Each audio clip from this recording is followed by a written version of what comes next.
Pirates, welcome to your Discourse Syndicates FN Hangout. I am the captain, your captain, RG3, bringing you another Friday night of crypto debauchery, hex information, Richard Hart info, anything else that's going on in this ecosystem, crypto, government, you name it. I've got a unique perspective on things. I like to stir the pot and get people talking. So I don't lean one way or the other when it comes to all this stuff. I try and look at history and see where the right side should be.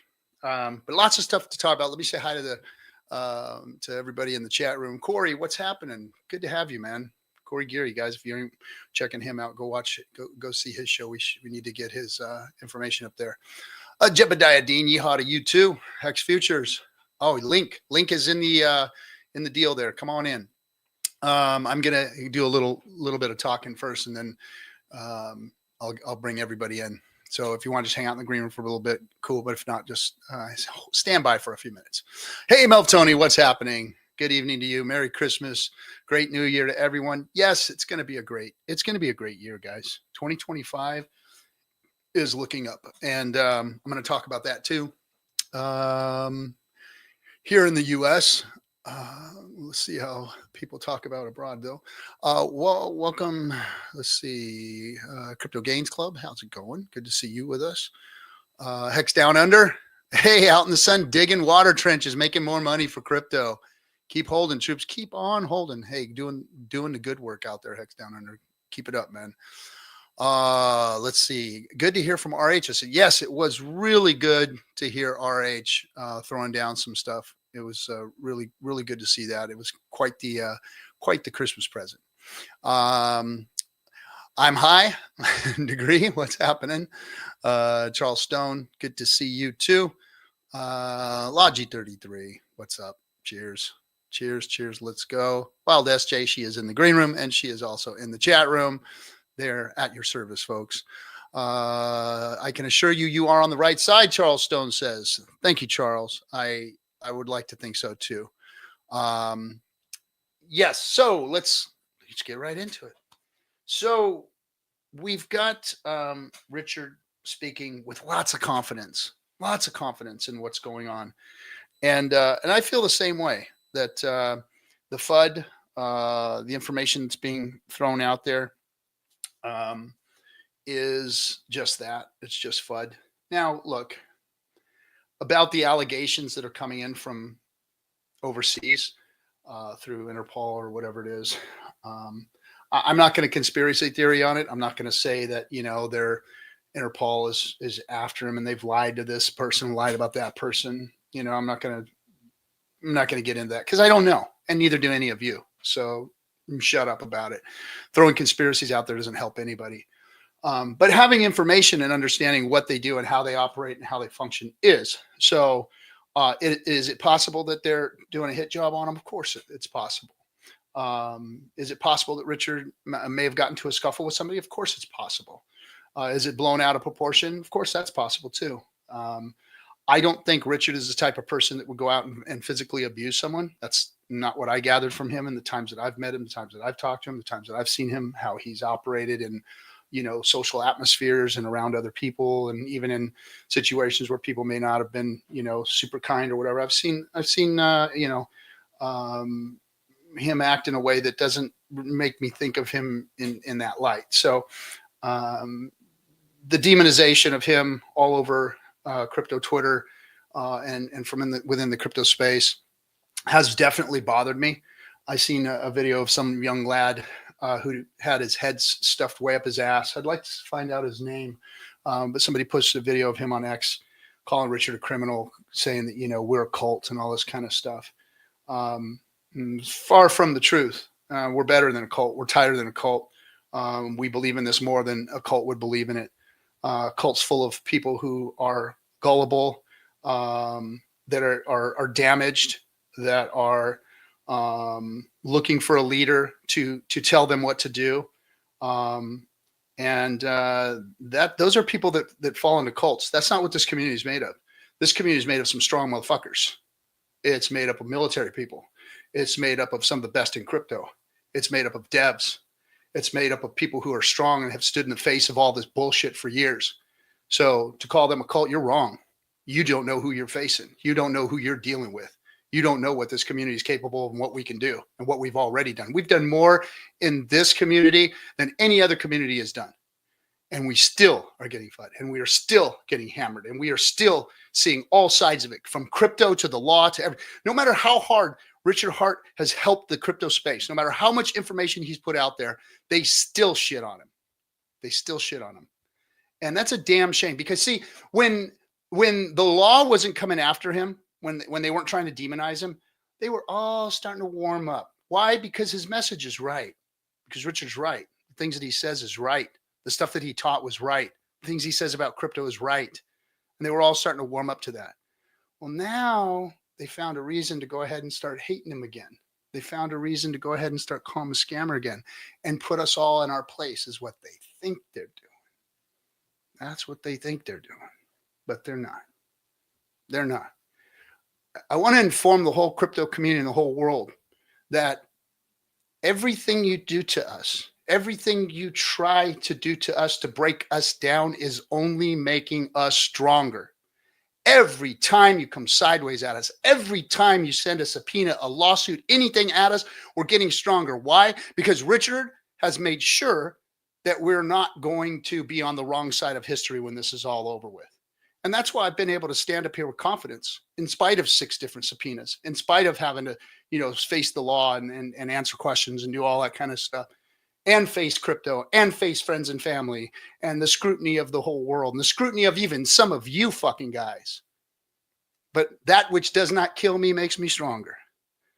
And I think that's what this community's motto is. You guys are just emboldening us. You're just making us stronger. And when we do start to pump, when we do start to show the world what this is really all about and that this is true DeFi, that's when you guys are all going to start coming. That's when it's going to change.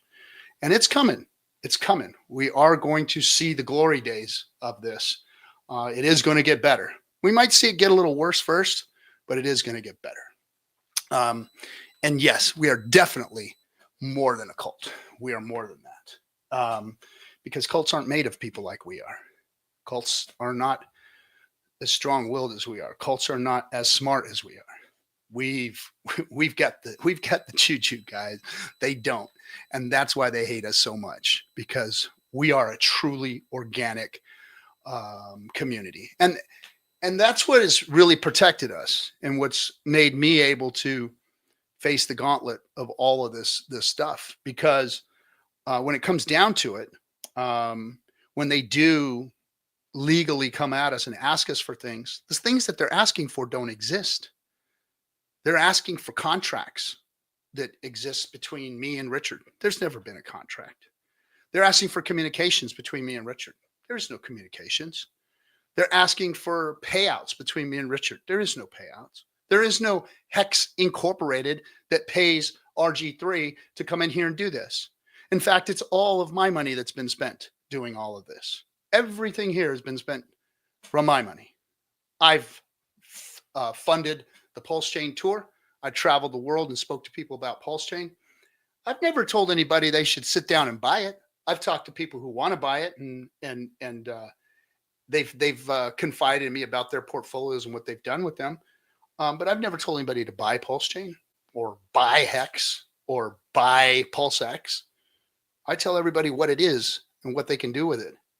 I think that Hex is the only asset class in all of crypto that's worth a damn, that actually does something that crypto is supposed to do, which is be completely immutable, be completely ecological, be completely outside of the realm of what centralized crypto is. It's a true DeFi product, and it's the best DeFi product out there. 5 years running, just flawlessly. Liquidity is perfect. Never has had problems with rug pulls or anything like that. It's always been good. And so as far as an asset that I can get behind and say is a good asset that I'm a fan of, it's Hex. It's Hex, and it's staking Hex. And I know as we've gone on over the last 5 years, we haven't talked much about that particular asset. But Hex is really why we're all here.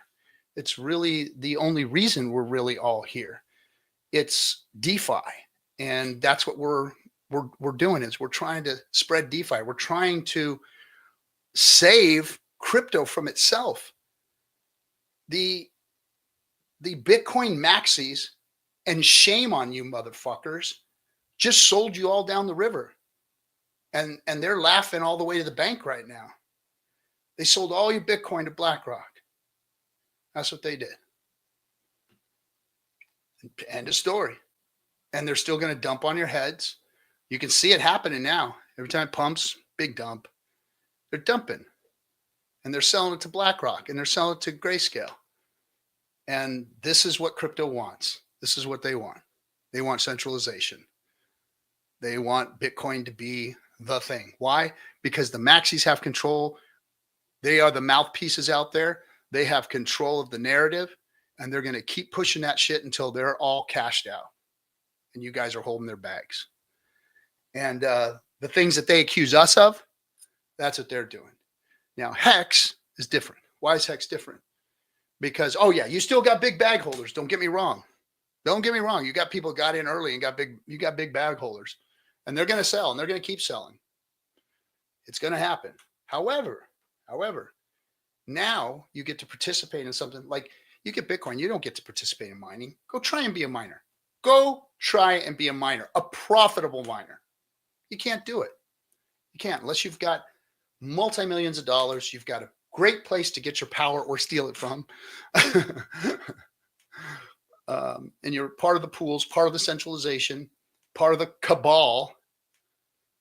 You're just not going to be able to get into it. Here on PulseChain, you get to validate. Here with Hex, you get to stake your Hex and mint new Hex. Become a miner, basically, or become a validator. I was just talking to an onboard last couple of days here about validating, and they were asking me how to make passive income through crypto and what do they think the safe and better ways are, and validating is one of them. And right now, validating is cheap. And of course, my number one go-to for passive income in crypto is Hex stakes. What are you going to? You're going to make extra Hex no matter what. The code says it. Code says it. Now, the price of Hex, we don't know what it's going to be. We don't know how where it's going to end up. I'm not talking about the dollar value. I'm talking about if you want more crypto, you get more Hex when you stake your Hex. Period. End of story. That's it. There is no what ifs. There is no could not be. There is no what if they don't give me my crypto. There is none of that. It's yours. You operate the code. You mint the coins, and nobody can turn it off or turn it back on.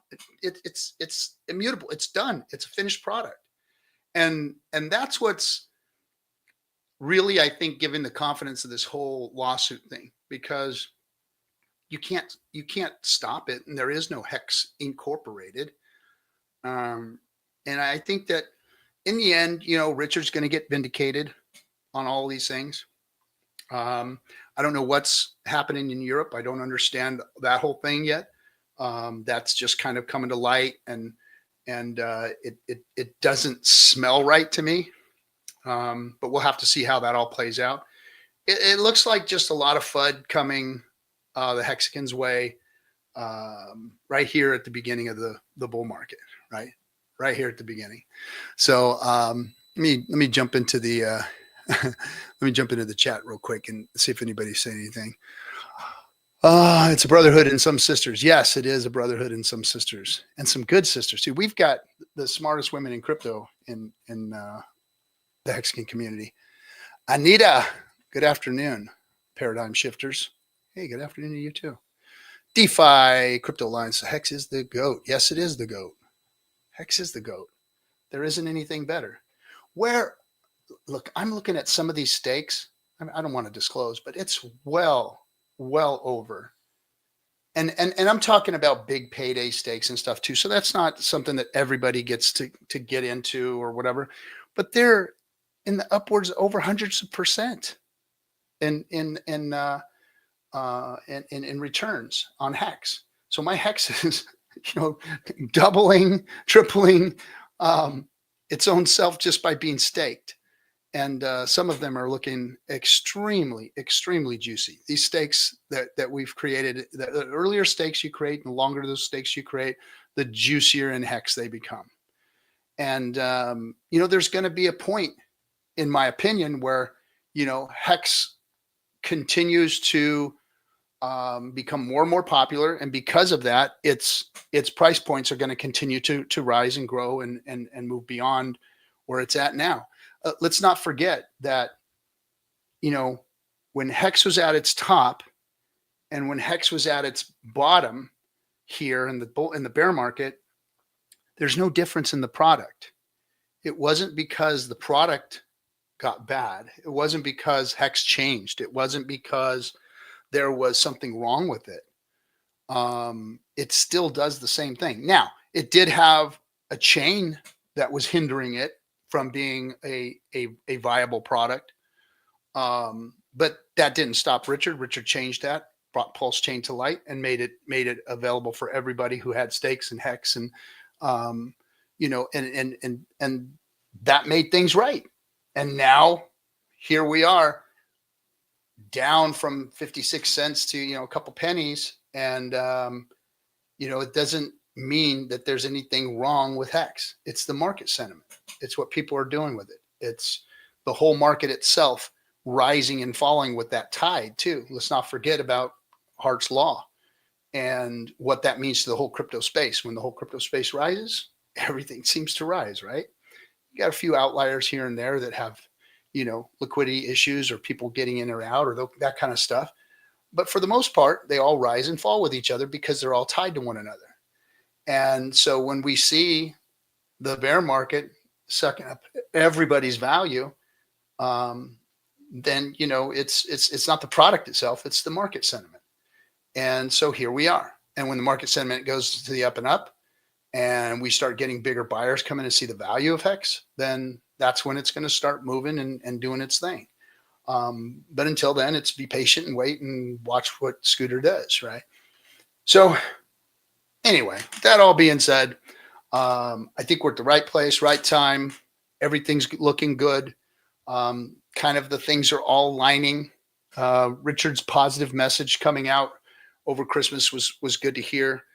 His confidence was good to hear. His sentiment speaks the same as mine, based on my interactions with the authorities here on this latest round of subpoenas. I'm not afraid. I'm not worried. I'm not concerned. I have the same confidence Richard has. I think that all this is going to blow over. We're going to be vindicated, and maybe even real soon we may be vindicated. So we'll see how that all goes. We will see. Let's see here. I miss Kinetics. Yeah, I'll tell you. Yeah, we'll have to get Kinetics to jump in here on a show. I still talk to him on a regular basis. We're still in contact. He's still part of the community. He's still out there doing things behind the scenes. But yeah, he's still there. And I'm sure maybe one of these days he'd like to come on and say, hey. Let's see who else. Franca, hey, how you doing? Oh, Francia. I'm sorry, Francia. It's called Taking Your Power Back. Yeah, there you go. What's up, Dorsey? How you doing? Steak and F and chill. Yeah, were you guys on Cabana's show earlier? Let's see. Add EHEX baby 101. Yeah, sure. It'd be nice to see that. EX is 003 and PHEX is 175. Are we going to reach parity going the opposite way? Hope not. I'd like to see them both be strong. I like Hex on both chains. I like Hex on PulseChain better because it functions better and it's running on Richard's chain. But EHEX was the original. And EHEX deserves its props. EHEX has a place.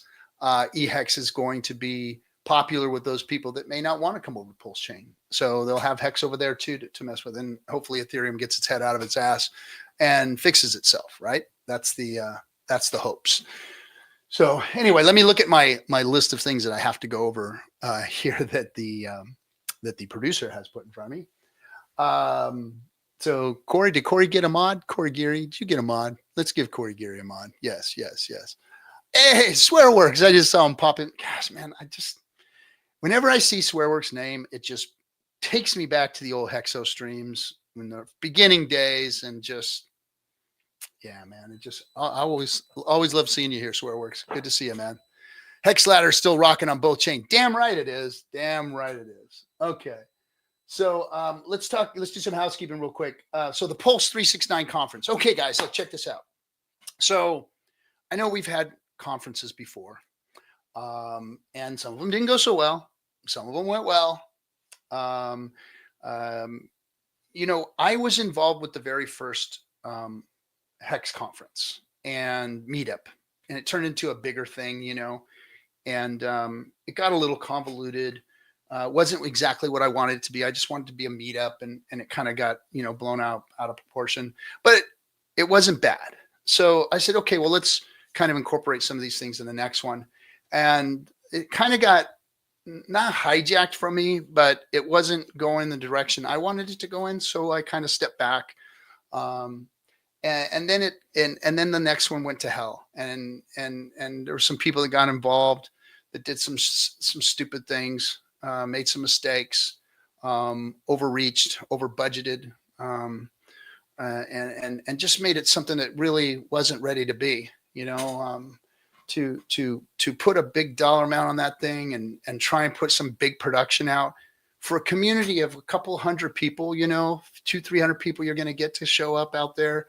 And you don't have any like major, like draw somebody that can, bring the heat in a conference and speak. I mean, it's like, it was going to be us, like the guys you see on YouTube every day was going to be speaking.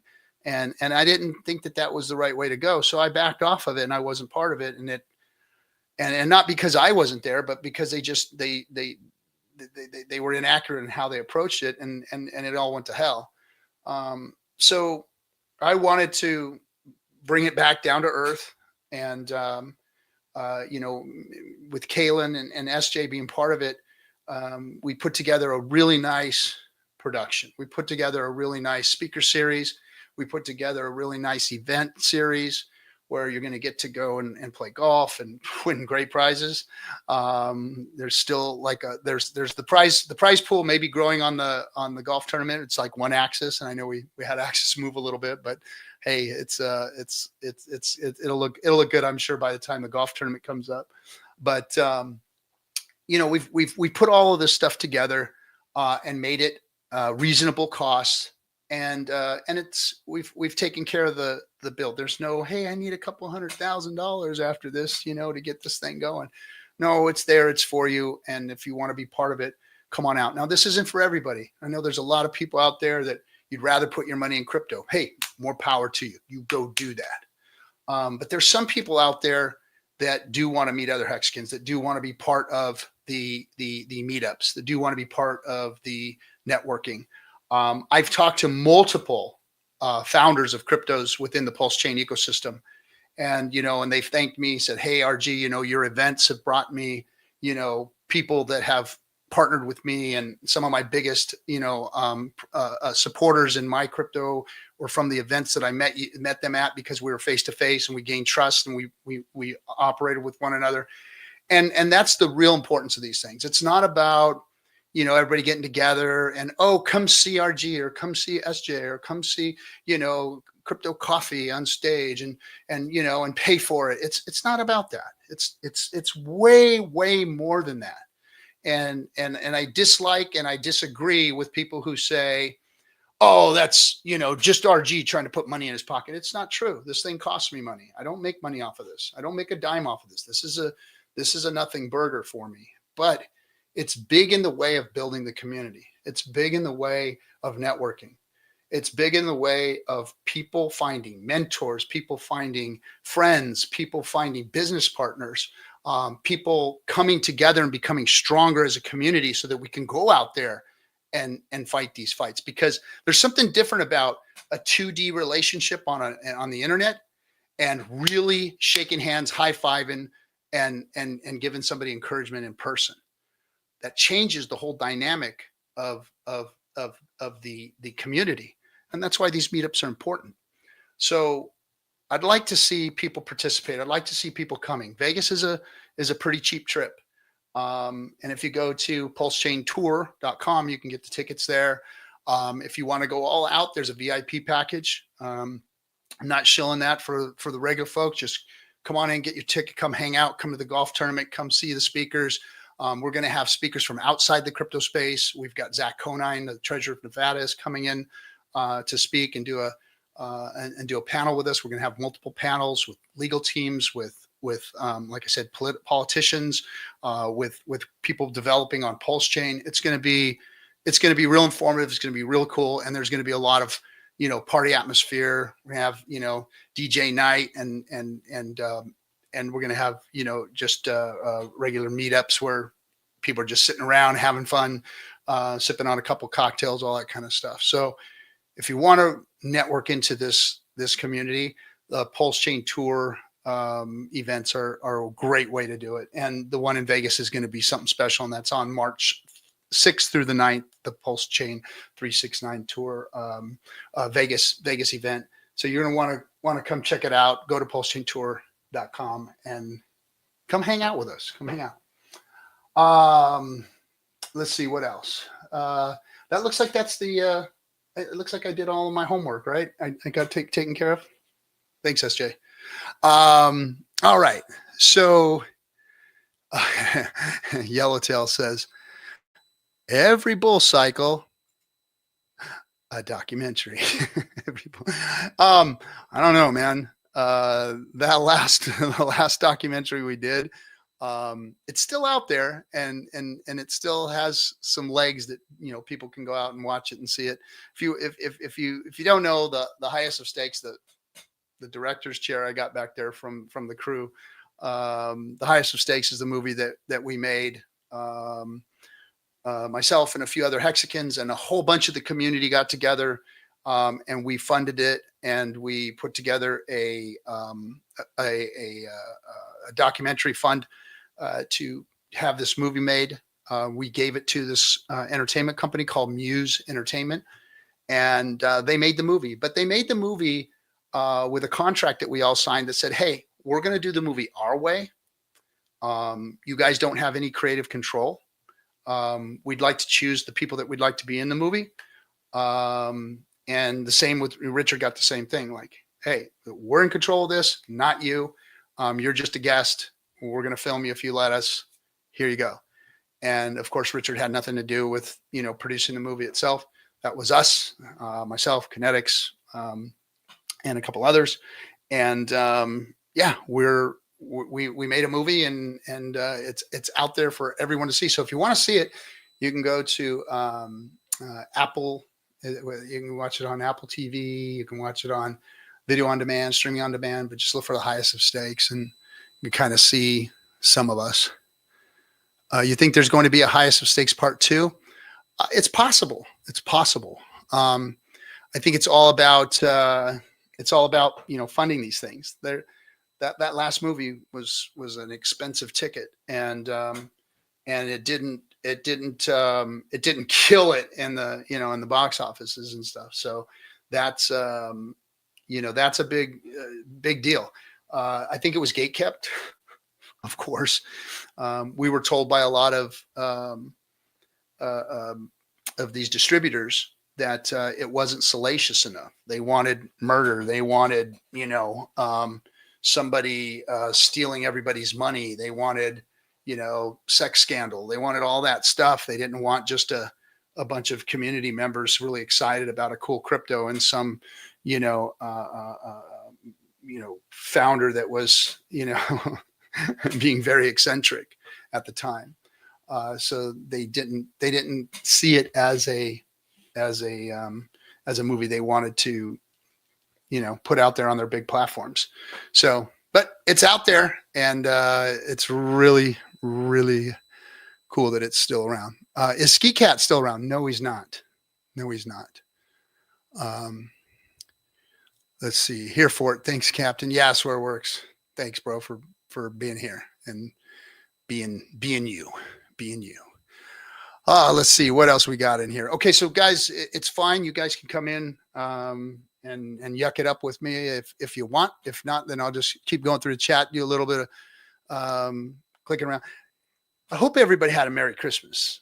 Kwanzaa, Hanukkah, solstice, whatever it is that you celebrate. I hope that you had a merry and happy one, because I sure did. It was really nice to spend time with family and make tamales. I made 16 dozen tamales, and passed them out as gifts. That was my gifts. It was tamales, but I love doing that. It's an interesting story. I'm gonna slam this last little shot. Oh, look at my daughter uh, got me this nice shot glass for my espresso. Mm, it was cold. I should have drank it earlier. Oh, anyway, that was good. Um, so anyway, uh, did tamales for everybody. Love doing it. My story. This is a family story. Um, to get off the subject, but yeah, to get off the subject. My my great grandmother, who was my grandmother's mother-in-law, so my grandfather's mother. She was a Apache girl from down in Texas, close to the border, and Pancho Villa used to come over the border and hide their horses in the church and hide the soldiers in the village, and she actually, as a young girl, cooked for Pancho Villa during his in and out raids back and forth from Texas and whatnot. So she taught my grandmother how to cook for her son, which was my grandfather. And so these recipes that are passed down from my great grandmother who cooked for Pancho Villa. So the tamales are tamales that were cooked for Pancho Villa. that's our family's claim to fame, was that great grandma as a little girl cooked for Pancho Villa. I hope that's all she did for him. But anyway, I won't go there. Let's see. Tripod. Let's see. What do we got going? Is there a conversation? Ricky, PulseChain, supports Richard. Robert Saunders says it's a fun project. How do y'all? Gina, what's happening, Gina? I drove 170 miles to see it. My wife and I loved it. Oh, yeah, Mel. It's good, man. I'd like to see ones with Hexican's origin story and how it changed him for the better. So, how did it change? That's a good question. Now, can you answer that yourself? Did it make you a better person? Did it make you a worse person? Did it, I'll tell you what it's done for me. What it's done for me is it's given me hope. Richard gave me hope where I didn't have hope. I was trying to make it in business all over the place, just trying this, trying that. Success here, fail there, a little success here, a big fail there, big success here, big fail there. You name it. It was like, and my problem is that, yes, I was an entrepreneur. Yes, I was building businesses. Yes, I was working really hard. But I had a full-time job where I was working 14, 16-hour days. And so I didn't really get to focus completely on business. And I was always really scared to take that leap out of the working world and into, the business world. Very, very scared to do so, especially when you're a blue collar guy and you've worked for a living. It's very hard to do that, and it's one of those really scary leaps, especially when you got a wife and 3 kids and the whole thing, the house payments and all that kind of stuff. It's, it's a tough jump. But Richard gave me hope that there was something out there that could change my life for the better and put me in a position where I can do what I like to do. Because I remember, one of the self-help books or the success books that I read, one of the things they said is, do what you'll love and you'll never work another day in your life. And I got to admit that Hex has given me something that I love doing. I love being part of this community. I love getting in front of this camera and talking to you people. I love bringing people into the fold and exposing who they are and their brilliance and what they're doing in this community. I love meeting with you guys in person, networking and helping you guys build your projects, support you, helping you guys to support the community itself. I love every aspect of that. So I really, some people say I retired, but I didn't retire. I just moved from being a working stiff to finally having a full-time job that I love doing. And whether or not it brings me income, which, you know, I have a lot of different passive income streams in crypto. Um, and, um, you know, from liquidity providing to validating to hex staking, all these things are passive ways to make income in crypto, and they're relatively safe. They're really solid. I haven't been able to do that before Hex. You know, Hex was the first product that I saw in crypto that actually made real gains. Made real gains. And that was because, and not because number go up or number go down or whatever, but because there was more hex after the end of my stake than it was before the beginning of my stake, and I had complete control of it. There was no middleman. There was nobody going to pull on me. So it changed me that I fell back in love with crypto, and now I'm doing what I want to do, which is support this chain, support Richard, support the community. And grow it, and hopefully be something that stands out in crypto when people really start looking at it. When crypto really gets its legs and starts moving, and DeFi becomes the thing that everybody's looking for, they're going to come here. We've got what they need. We've got what they want. This is it. So it's changed my life in that way, that I am happy doing what I do. And there is a business model here, you know, and definitely not with all the things that I put together with the movie and the PulseChain tour. Those are all things basically that I've donated to the community, that I've brought to the community and tried to help, you know. And some people are critical of them and critical of the things that we've done. I've tried to support other projects that have come onto PulseChain, and not all of them have been successful. But you know, that's my labor of love, my gift to the community, is just keep going, keep trying to throw things at the wall and see what sticks. But always remembering the hex is the goat. Always remembering that where we really stand is showing people, teaching people about what hex is and what it means to crypto. Because what Richard did is brilliant. Like all the things that people get into crypto for, like they come in and they go, man, the Bitcoin white paper is really cool. It gives autonomy, it gives freedom, it gives unbanked to be banked, it gives, you know, the whole world access to a currency. It gives all of these good things. But then when you really look at Bitcoin, there's a lot of flaws. There were a lot of flaws. There's a ton of flaws, and all of those things aren't true anymore. All of those things didn't come to fruition. Bitcoin failed as a currency. It was supposed to be a digital currency, and it failed. And now we have something better. We have Hex, and Richard has proven that to everybody, that Hex is better. And now we have to go out and help prove it to everybody. So anyway, Hex is the GOAT. Hex is the thing that's brought us all here. Hex is the thing that's restored my faith in crypto, restored my faith in moving forward and being able to do what I want to do, when I want, where I want, with who I want to do it, in the style that I want to do it in, all that whole thing. Hex has done that.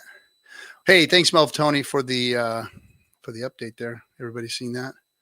7 days minus 24%. Last 14 days minus 40%. Last 30 days 33. Last 60 days plus 38%. Hey, that's good. That's good, right? It's all in perspective. How far do you zoom back and look at things? Let's see what else is going on in here. There was a couple of things that I wanted to also mention. So we talked a little bit about the lawsuit. We talked a little bit about you know, some of the accusations flying at Richard. We talked a little bit about him making a Christmas message, which was good, and he didn't show his face. I'm telling you guys, Richard's getting yoked. He is taking care of himself. He is going to come back shredded. He's going to be shredded. I'm telling you, he is getting himself in shape. He's going to be ready for this, and I think you're all going to see a brand new Richard Hart when he comes back. He may be another reason why he's staying away, so you guys don't see the progress that he's making as he continues to take care of himself and make himself more healthy. Beefcake! Get it, Richard. Get it. So, anyway, what else do we need to talk about? Christmas time. Oh, there was something that I hope, like I said, everybody had a Merry Christmas and was happy. But for those of you who may not have, I know, SJ and Shills did a stream for people that were kind of having a hard time. Look, there were many, many years where, there were some years that I was under a bridge and didn't even know it was Christmas on the streets. And there was times where I didn't want to know it was Christmas because my family had disowned me or wasn't there, or I wasn't there. There were times that it was just too much to bear to even think about the holidays like this, and one of the things that really struck me this season was I had an acquaintance that was he was a very successful businessman. He flaunted it. He always wore $100,000 watch, drove $500,000 cars, lived in gated communities. Owned a really successful business, and acted as such. Was very public, and he was about 3 months ago robbed. They followed him into his home, to his gated home. Wife ran into the house. He got out, tried to pull a gun. They shot him in the hand. He shot back, killing one of the perps. And then he was shot through the face and left for dead. Survived it. Lived in a coma for 3 months. And then they just 3 days before Christmas, they turned off life support and he passed away. And young man too, younger than me, in his late 40s. And it's sad, and that family had to go through that. And I feel for all of you who've had to go through things like this, and the holidays are tough. And it was hard, dealing with holidays without my dad and all that kind of thing. But you know what? We're all here together. We're all here with you. If you had a hard time, you don't have to. There's a whole bunch of us that have gone through stuff. But this too shall pass. And there will be better days. And don't let it get you down. And it's just another day, and it's a day that people celebrate. And sometimes when people are celebrating and you don't feel like celebrating, it doesn't feel right. But this too shall pass. And I know this because I had a very, very happy holiday season. And there were some that I had that I would have rather, not been around. And so for those of you out there having struggling and having a hard time, and I feel you, and I'm here for you, and I hope that that next year is brighter for you. So that's a little lesson in this whole flashy, rich lifestyle thing, is that there are people all over making targets of you, and running around with that kind of money on you, and thinking that you're not going to be targeted by people who have less, and that something can't go wrong. I mean, the guy was carrying, and it still went sour. And now there's 2 human beings dead, and I feel for both of them, to be honest. Even the perpetrators, to put themselves in that situation over money, what put them there? They're a human being too. They just made a horrible decision.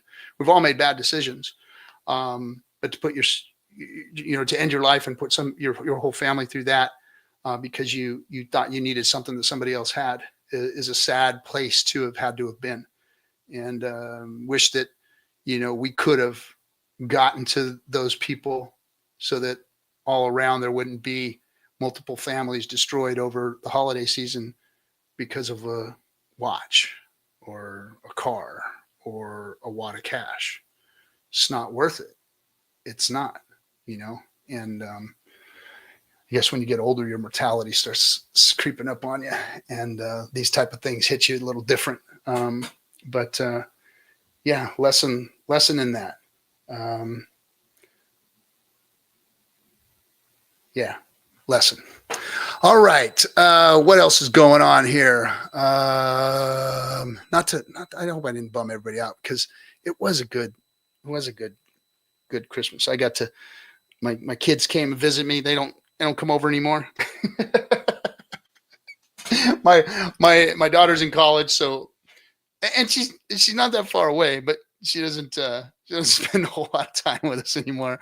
But I get it. She's free now and she's out of the house and all that stuff. So, but got to see her. She came, and that was incredibly cool. I love spending time with my daughter. And my son, he's back from Japan. I don't know, some people, he was in Japan, now he's back, and he's here working and doing his thing. But yeah, I had the whole family over, tamales and the whole deal, and what a good time, and I still have my little one, and he got his first computer, and his brother's teaching him how to code and do all this crazy stuff and making him type. I'm like, dude, he's 8 years old. Don't make him start figuring out how to type. So he's teaching him how to type and all that stuff. But hey, these kids are learning fast, and so yeah, just life. Sorry about that, man. I didn't mean to make it too heavy. Yeah, you never know who needs to hear it, and because let's face it, this bull market is going to do that to some of you. Some of you sitting here in this chat room, this is going to happen to you. What are you going to do with that money? Are you going to put on your wrist, or are you going to put it into some value for your family? You're going to lock some of it away. You're going to buy some things that bring you passive income and maybe free up some of your time. Because when it comes down to it, the things that matter in life are like your time. Buying back some of your time is really, really important. They say the two most important things are time and money, right? Well, money doesn't make you happy, but it buys you options, and options buy you freedom, and freedom makes you happy. And I think that's what having money is for making options so that you can be free and to do the things that you want to do, like this. Like, I couldn't do this and pay for this stuff if I didn't have it well. This is my passion, is giving back to the community. My passion is putting together events for you guys. My passion is traveling around and seeing everybody, showing up in Germany to see you guys, showing up in Amsterdam, showing up in Portugal, showing up in Spain, showing up, wherever you are in the world, to come visit with you, meet with you, shake your hands, tell you that I appreciate all that you've done and all the support you've given us and all the support that you've given Richard. That's what I do it for, is to be part of that. So Rough Patch 87, I just want to be free myself. I want you to be free. And I think that the best way to do that is to get involved in putting better assets into your portfolio to help you free yourself. Because let's face it, 401k isn't going to free anybody. That's like, okay, I got my 401k, I got my Social Security. Let's see if I can get me a double wide trailer, maybe a single wide, and I'll live the rest of my days here. Hopefully, my kids, come in and visit me every once in a while, and I don't, it don't expire, or I expire before my money does. I think that's everybody's hope now. I got to expire before my money expires, right? I hope my heart runs out before the money does. So anyway, we've got somebody jumping into the green room. And it is our very own Bud. Hey everybody! Just another wonderful day in Hexaco. Yeah, it is. You're going to come in here, and are we going to talk about postcards? Actually, I'm going to throw you. Oh gosh, I don't know if it's a hard ball, but it's a fastball. Okay, let's have it. But I mean, since you're talking about this too shall pass, I enjoyed that. We've been through so much. Yeah. And here with Richard Hart's latest recording on the release of on Christmas, that was wonderful, and he shouted out SJ for all her hard work in the community. Right? And how was that cool or what? Awesome, because she's taken what Richard had already done and polished it up and made it better and made it more accessible, more convenient for more eyes to see, just like these mailing tools. And the mailing community, we got a shout out as well. He was talking about direct mail multiple times without mentioning anybody's name. But yeah, Hex Postcards, the Patreon is still going on, patreon.com/Hex Postcards. Hexpostcards.com is still our web address. And then we've got a Telegram group where we're talking about things. Sorry, I'm a little bit nervous because of what I'm about to bring to you. Oh, boy. So it was a few weeks ago that I got into a conversation with somebody, and I thought maybe it's about time to start feeling out this reality TV show idea that everybody's had like floating around, but no one's actually like gathered it up into one place and said, okay, we're going to do this thing.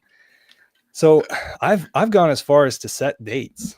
I've got itinerary for the daily for 14 days starting February 22nd. So it is going to overlap some people's events. But the idea is to have a PulseChain wide reality TV show. So more eyes on PulseChain, shit coins welcome. Typically the prizes are going to be in Richard Hart core coins, and the activities are going to be on the PulseChain blockchain. But this is my plan: to bring everybody into a one household over there in LA suburbs, host them there for 14 days, have it to where half the day, the light side of the day, the daylight hours, they're going to be wandering around in this town's infrastructure. They're going to be wandering around looking for prizes and looking for a faucet tent, a crypto faucet tent. Those things are there for them to win and win big. But the grand prize at the end, the biggest winning, will come from the daily activities being completed. So the activity is you make a transaction on the PulseChain blockchain. You'll have an allowance starting from the beginning. You'll have a set allowance. So your bargaining, your bargaining skills will come to your advantage. You making friends out there in the field will come to your advantage. I'm not telling you what town this is so that you can't go and do your research and start making friends with business owners in order to make a commercial transaction. You could make a transaction with a resident. Say, hey, I want to teach you crypto. How about you gift me $20 worth of crypto? And that'll complete my daily requirements so that I get that little checkbox that then 14 of those add up to hopefully you win the prize at the end. The prize is a public wallet. So I'll make it public so that everybody can contribute if they want to spice it up a bit. But what's going to naturally happen is people are going to sabotage. And also we can also throw in the idea of people wearing costumes. So that could be to your advantage or to your disadvantage, because people over the days are going to start recognizing that, oh, these people are in my area vicinity. What is it that they're doing? What are they up to? Are they going to harm the kids, or are they there for pure fun? Like what's actually happening? And in the LA area, maybe people will be it could be dangerous running around in costume in LA. Will be hip, maybe. Well, we're gonna have it in like a suburb atmosphere. This is the plan so far. So a lot of the plan is come out of my brain, but I'm trying to gather up other people's ideas to alter this. And so we're meeting over at the t.me/Hex Foodies Telegram group. And so that Telegram group is called the Hex Guild. You've been on our stream before. But down in a small subtopic of that Telegram group, there is a reality TV show tab. And that's where I'm putting all of these thoughts and bringing stuff together. So nice. A producer is yet to be hired, but a lot of this is going to be on their shoulders. But the location is pretty much forming out. Yeah, pretty excited about this. Yeah. Be the guy that comes in and tells everybody that what they did wrong, and do the sit down where everybody's catting on each other. I will put you down for interested visiting party. Because you're in that somewhat of that area, right? It wouldn't take you long to Yeah, I'm to right visit. here. Yeah, Sweet. LA's my stomping ground. So yeah. So what I'm trying to do is get everybody to raise their hand if you're interested in participating in a reality TV show. If you want to be behind the scenes or if you want to be right out there in front of the camera, and pass this around to everybody in PulseChain. This is our chance to, expand out and do it lovingly and provide opportunities for multiple people. Yeah. It's up to everybody. And then We'll definitely talk. I've got, my cousin. He was an American Idol, top 10. Then he ended up doing reality shows, and he did the Gold Show for a while, and he did a couple of others. So I know I've got some family members involved in the reality TV world. And also Muse Entertainment has done we toyed around with that idea because of the content that we had. We had so much content that we could have literally kind of done that, So we put that on the sideline, but yeah, we actually had enough content to actually create a reality series with the content that we had on the floor. So I'm just trying to throw the prizes out there and see who's interested in making a name for themselves. Like some streamers that already existing streamers who've got a little bit of fame are contacting me saying, this might be worth my while. I got to figure out the details. So I'm trying to communicate with everybody, let everybody know that this is marching forward. And I'm really wanting people to give us some sort of audition of some sort, like 60 seconds in front of a camera to let us know what you're going to be like in front of that camera. And then just tag me on Twitter and I'll incorporate that into my feed. That way your content still stays still stays within your ownership in my understanding of how social media and posting works. And then we'll get down the road and start making decisions of, okay, who would be best on this show. But we're looking for 6 to 8 contestants. And then the grand prizes, like you might be able to go home with $10,000 worth of crypto. Nice. Very nice. Good idea. I like it. Cool. Anything that can bring eyes to what it is we're doing. I always say we never know exactly what's going to work or what's going to be that viral moment. What is it? What's going to do it? You look at something as simple as, a man walking home with his groceries and stops in front of a tank to stop it from moving. And it turns into a global viral moment, and nobody knew. He didn't plan that. And I don't think anybody even knows who that gentleman was who did that and was in China when that went down. But you never know what's going to go viral, what thing is going to happen. So Hexicans doing things like this and making things happen and just coming up with ideas. You never know what's going to go viral. And I also don't know what everybody's going to get excited about inside of the community. So I'm also trying to, put out polls and put out ideas to see like who actually has some energy towards getting together for something. Mm-hmm. So the viral outside the community, but also the viral inside the community. Yeah. Because that is one of the things that is hard here, especially in the end of a bear market. This like 5 rounds in the UFC and you're done, right? We're all beat the hell up. It's like, how much energy does everybody have left to go out there and do stuff like this, And I hear what you're saying because I saw it out there in the field, during the bear market, going to these events and traveling the world and seeing people and watching the handful of folks show up at the events and their enthusiasm level and the questions that were being asked and, the fear, uncertainty, and doubt that was in a lot of people's mind.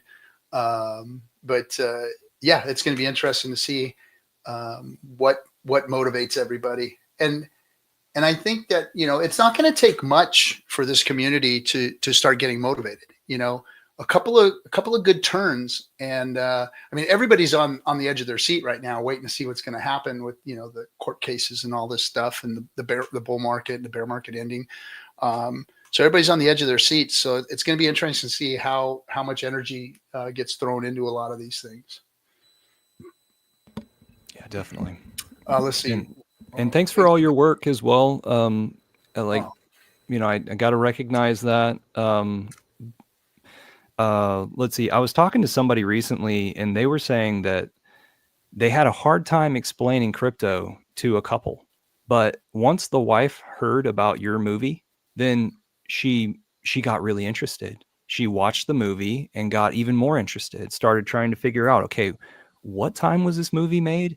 And what is this whole thing that these people are talking about? So kudos to you. And I still have, let's see, me and Marcus, after the Austin showing of your movie, out in the parking lot before we went to the after party, we in the front seat of my car, we did a video that was about 10 minutes long or 8 minutes that reviewed your thing.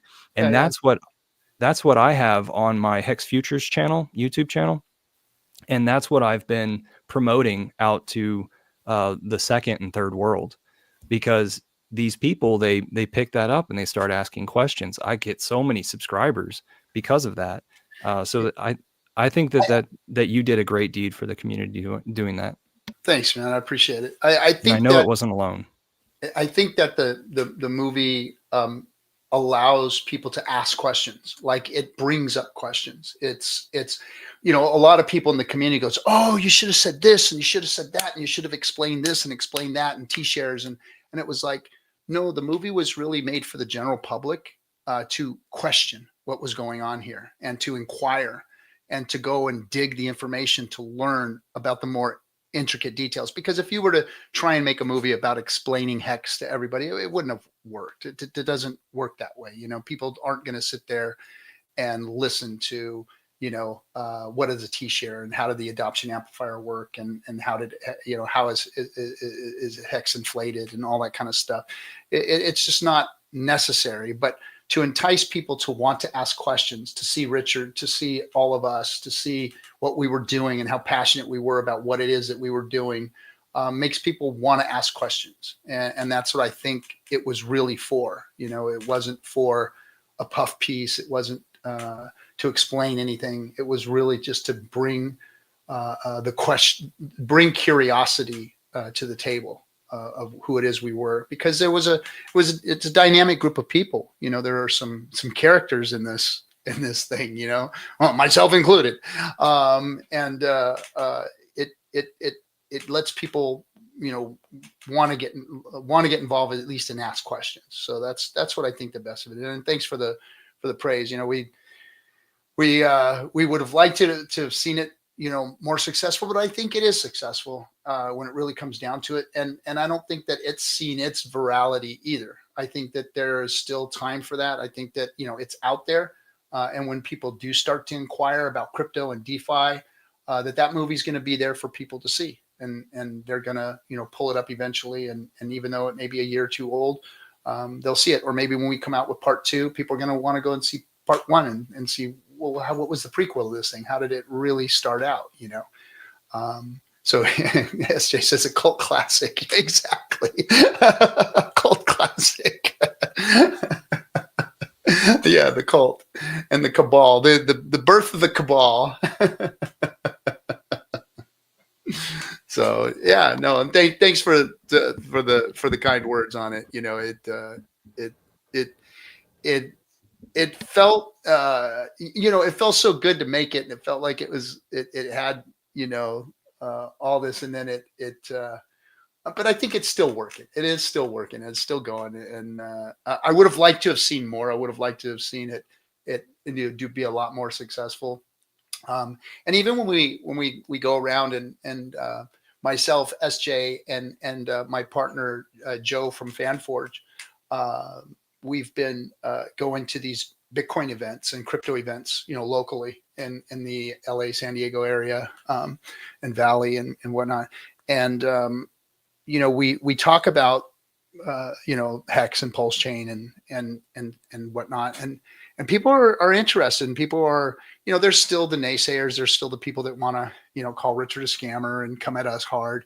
But for the most part, I'm noticing that those people are fewer and farther between, and that we're seeing a lot more acceptance of who we are and what we are, especially when you get in front of them. Like the Edge Wallet people we just met with last week in San Diego, and we didn't even know it, but Edge Wallet supports PulseChain.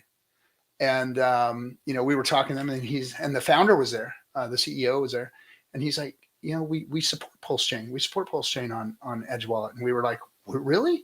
And we didn't even know that, So, but a lot of people, they hadn't seen the movie, they hadn't heard the movie. So we were talking to them about the movie, showed them where to go to check it out. So it's like you said, it's a way for people to kind of get onboarded into the community, to kind of see what the community is about and what Richard's about, and makes them ask those questions. So yeah, it probably makes more sense to people outside of crypto. Just throwing that out there for anybody who's inside the community in depth with T-shares. It probably makes more sense to people who know nothing. I did get a message from Rami just recently, which is my good friend Mikey's wife. And she said, yo, RG, and she didn't call me RG, but she goes, I want to be the one that's wrong in this movie. I don't want to be the person that's right. Please make sure I'm the person that's wrong, and that was her message to me, is that she wants to be wrong in this, because she was the, you guys are crazy. You guys, this is BS. There's nothing here. Here's your crypto quarters, right? You made my money go internet quarters. Yeah. And she just says that, I don't want to be the one that was right. I want you guys to be right. Of course, So yeah, it's that was her message recently. But Mikey's doing good. He's still, dollar costing in and doing his thing and out there hooking and jabbing, and he knows what the bear market means. He knows what it means. And that's just because he's been educated. He's not a very long-term crypto guy, but he knows enough that he's doing the right things, and dollar cost himself in and sacrificed and did all that kind of stuff. So he's doing good. What's a Moondog saying here? Let me see what I'm going to put Moondog's comment out. It says, I have state, federal, constitutional cases alongside my real estate drama and other stuff for the augmented reality game sequel to The Highest of Stakes, even higher stakes, even higher stakes. Maybe that would be a good name. I like that, Moondog. I like that. Let's see. God Candle and P-Hex is coming, Chris A says. I hope so. I'd like to see that myself. So, what's your take on? Did you obviously you listened to all of Richard's Christmas message? Yeah. What was your take on it? What did you pull away from it? What did you think Richard's sentiment was there? Because let's face it, right now the FUD is that he's got all these lawsuits coming on him, that it's making Hex look bad. The whole crypto community is, starting to re-bag on Richard and make videos about him being a scammer and him being against not a law-abiding person and being Interpol after him and all. What's your take on his message? I trust him when he says that he's been prepared, and that he's prepared for glory, and that 2025 is going to be a good year. I have faith in his words, him stating that. Thank you so much, Richard, for creating yet another holiday stream for us. An update at the end of the year is great. I'm fortified with my belief. Good.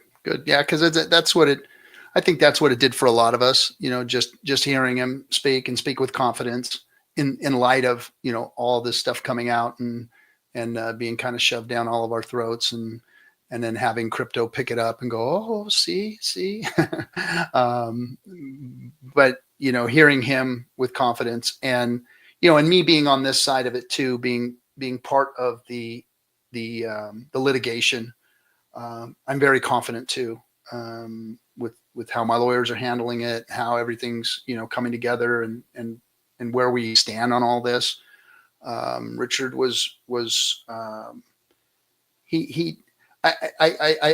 I've said he was smart about this, and I want to change that narrative.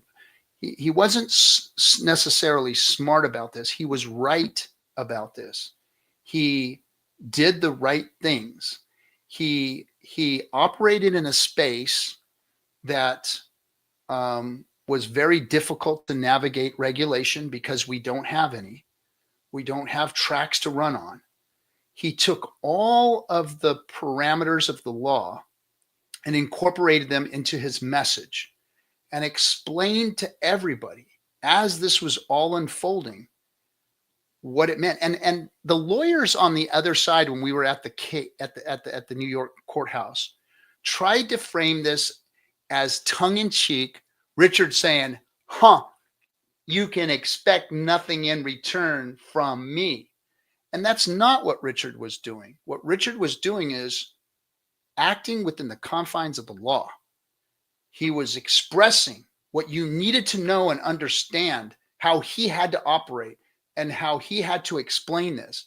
And he told you every warning. He gave you every single bit of information that could possibly have exonerated him from any of the things that they've accused him of, and exonerating all of us that were involved. He did a really good job and the right job of making sure that everybody, including the authorities, knew that we were operating under the auspices of their rules that they hadn't really set forth, and, you know, complying with the only thing we had out there, which was the Howey test, or trying to be out of compliance of the Howey test, which is really how you have to frame it. You've got to fail the Howey test, not pass the Howey test, in order to not be a security. So I think that Richard did the right thing, and he did the smart thing, and he was well informed before he launched all this, and has protected everything. Because when we saw, you know, the case that we just saw, it was full of holes. It was very weak. It was not looking good on the plaintiff's side. So I think that we're in a good spot. I feel really confident about how this is all going down, and I think that Vindication will be close to the end of this.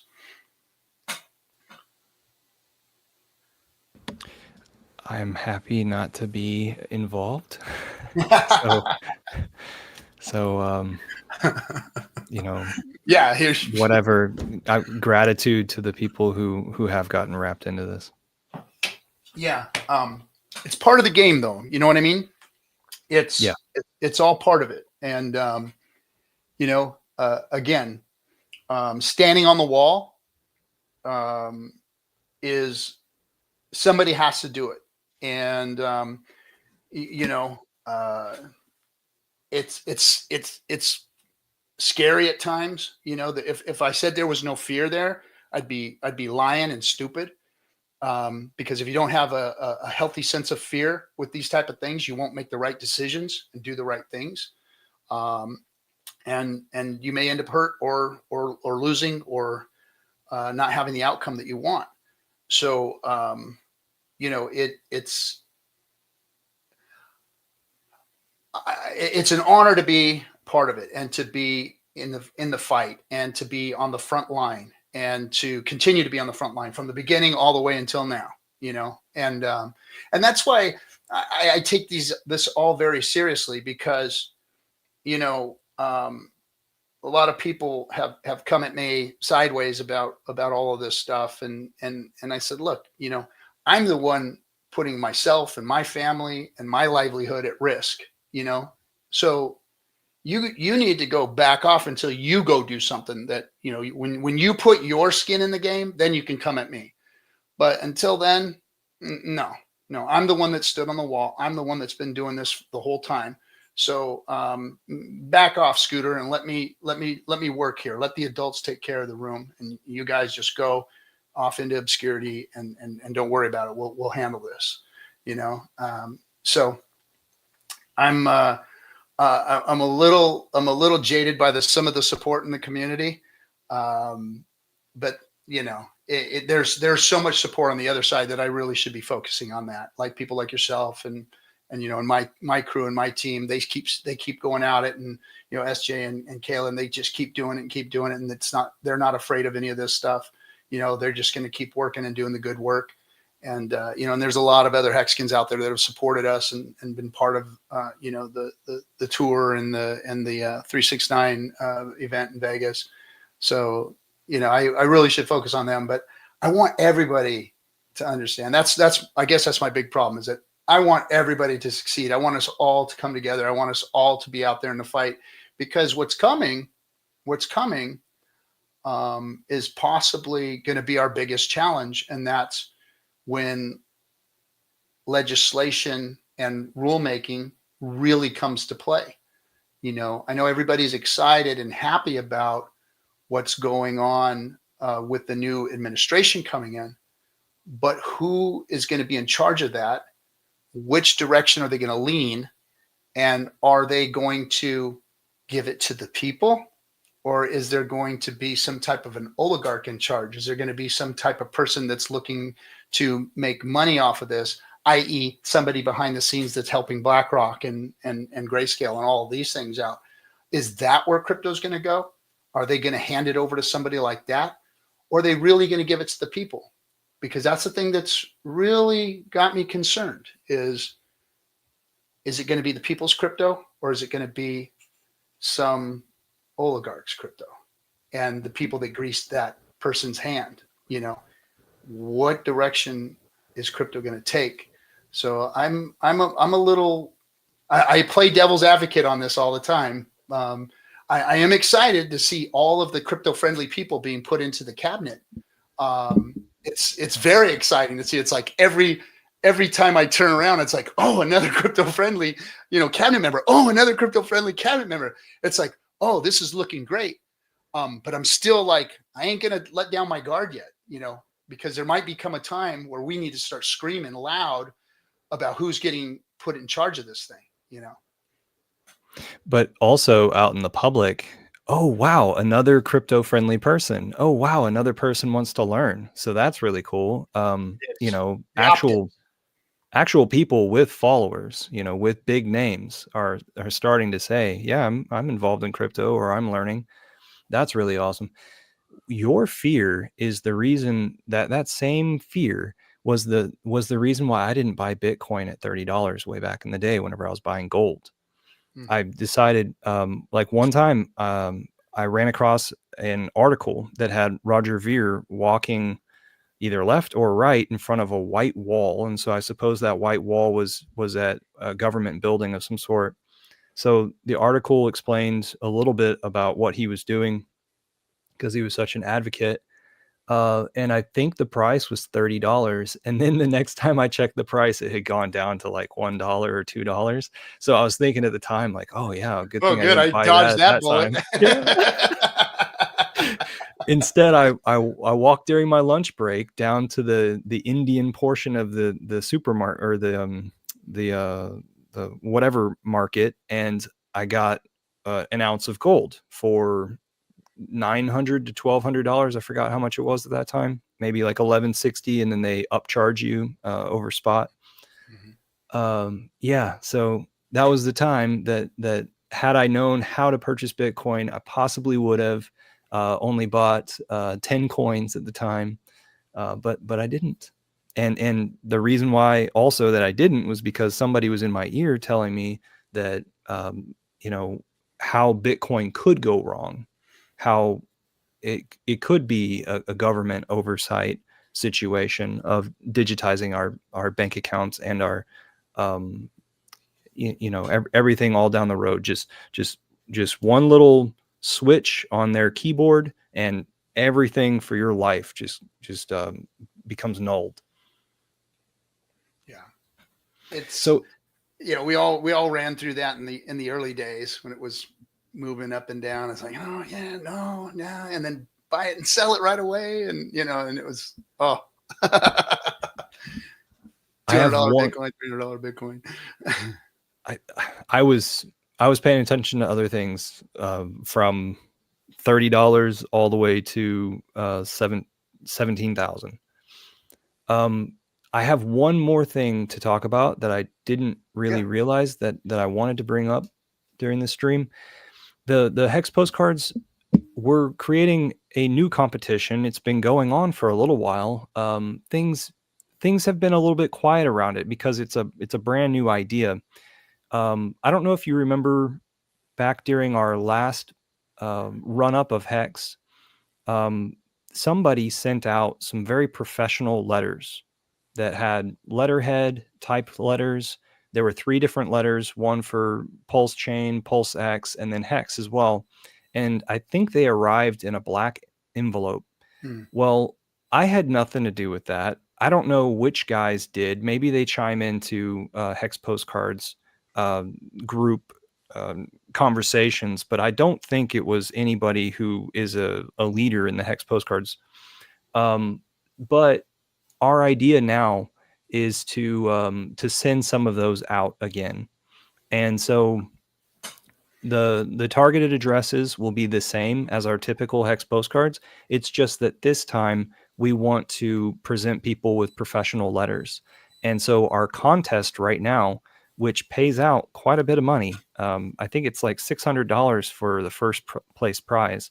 I think that the contest ends on the 6th of January, and we're just asking people to design letters and write letters, and submit those, and you will have been submitted, and then we'll keep the final thing on our website for people to download and send themselves. But as of right now, our plan is to send out these letters, which will cost a little bit more than postcards, I think, altogether.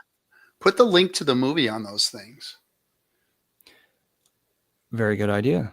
Or have people go to the movie. They say if the movie's actually working as far as your website and everything's going, put that on the postcards. Like, hey, there's a movie that you can go watch and see what this community is all about, and send that out on the postcards. So we have done a postcard that was your movie, and it was right before the showing days. Yeah, I remember that. Yeah. And so we have a design that's front and back with the movie stuff on it. So we're always welcoming people to create new designs, new ways of laying the information out, and having it to where it appeals to the public. So just hop in our chat and throw us your Photoshop ideas. And so on this current contest, we're having it to where, okay, the idea is to print out on a white piece of paper and maybe have 3 pieces of paper, one talking about each subject, but it's up to the creativity of whoever's making this stuff. I've always imagined just sending out something that has a bunch of QR codes all over it, and then each QR code just says some enticing title. So it's like, oh, if you want to check out our Hollywood movie, then boom, go to this place. If you want to check out in an introductory video of how this crypto works, then go here, and we'll have those stick figures talking about how Hex works and multiplies. That's perfect. And that's perfect. Yeah. So everybody's using QR codes nowadays. It's not like some obscure thing. It's QR codes are, you gotta do that to look at a menu anymore at a restaurant. And so like the way that the QR code is, you could grid it out on a piece of paper, nice and neat, and not be criticized for that. But we've got so much content inside of our community that you can just point somebody to, like one of my onboards. He loves Crypto Coffee because Crypto Coffee's personality is so likable. Yeah. And then he goes across he crypto. Is the best when it comes to putting out information, like bite-sized, good, understandable, reliable information. Coffee is like, he is the king of it. I mean, he just puts it out there. He just lays it out perfect. I love the way he does it. Shout out to my nephew, Crypto Coffee. And Super Hex says, put Richard's mugshot on the postcard with a link to the movie. Hey, why not? Why not? Crypto hero or scammer, you know, and boom, put his mugshot on there. And then on the flip side, maybe have a picture of an iPhone with his latest tweet on it, or a tweet that we want to highlight. Yeah, that's does this guy have a cult following or what? Yeah, it's good ideas. Okay, yeah, well, thank you so much for having me on. I'll get off the show. I've got some food around here to eat. Appreciate you. Thanks for SJ in the background. Bye, everybody. Oh, please apply, guys. Apply for the reality TV show. That's the biggest thing I got going on right now. Thank you very much. Right on, man. Take care. All right. So, and then there was one. So we've been an hour and 30 minutes. I would like to call it a night. Let's use these headlines to our advantage. Yep, I agree, Super X. I agree, bud. Let's gosh, man, I'm sure somebody can do some really cool stuff who's listening right now. QR codes, putting the movie on there, putting a little Richard, scammer deal on there with his mugshot, something like that. Yeah, that would be some cool stuff, some enticing stuff to get people to kind of tune in and watch and try and get more information. Yeah, I think that's some good stuff. I'm glad he came on to talk to you guys about that. SJ will put the links to all of his stuff. I know she's put it in the chat a couple of times. We'll have the links here to add to the description, so that you can go there and either get yourself involved in the reality show they want to put together, or be part of the Hex postcard contest, or just help with the postcards. There's a Patreon that you can help. And Richard has supported this endeavor the whole time. He has said that one of the best ways to reach out and to market is through direct mail, and it seems to have worked. I know a lot of people that are actually part of the community, as far as streamers and whatnot, that have been onboarded because of the Hex postcards. So yeah, good tools. And stickers on gas stations. Fast Abdul says, I'm down for a Hexican Flight Club reality show. I would be too. But I am no longer a man of the fighting age. I'm only reserved for protection and whooping an ass when an ass needs to be whooped. I'm not gonna go put myself out there to go play in a ring with the young men, but you guys go ahead and have at it. I'll stick with my sidearm and let you guys do the blood sport thing. Let's see. Oh boy, what do we got going on here? Oh boy, people are talking trash in here. All right, guys. You guys can save that stuff for somewhere else. Go handle it somewhere else. All right. So, hey, Crypto Compassion, what's happening, bud? Good to see you, man. Good to see you. It looks like SJ was on your show. Good. Oh, wait a second. Stefan says, as an OG, I can never remember I'm going to use it, but I need it as OG. Yeah. Give Stefan a wrench. Stefan, I've given wrenches to people that have trolled us, so it's not really a badge of honor, to be honest. But you got a wrench. I'll make sure that SJ goes in there and gets you a wrench, because she knows how to do it. I can do it. I just haven't gone into the YouTube. You know what's funny is, like, I did a lot of these things myself before SJ came on and started producing the show and making sure everything was running smooth, and allowed me to do other things while she was helping run the show.